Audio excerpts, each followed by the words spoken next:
What is free margin? Free margin, in its simplest definition, is the money in your trading account that is available for trading.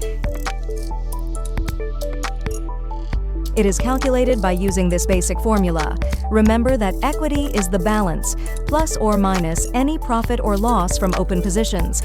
Let's take a look at this example. Say that someone enters a trade with the following conditions.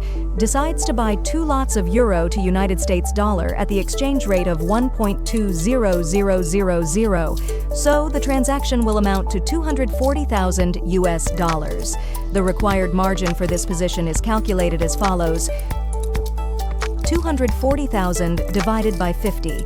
If after entering this trade, the price of euro to United States dollar fell to 1.19050, he incurred a loss of 0.0950 pips, which is equivalent to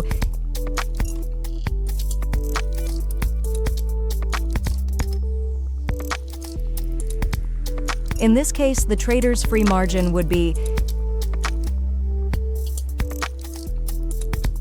In the next video, I will tell you all about margin level. Stay tuned.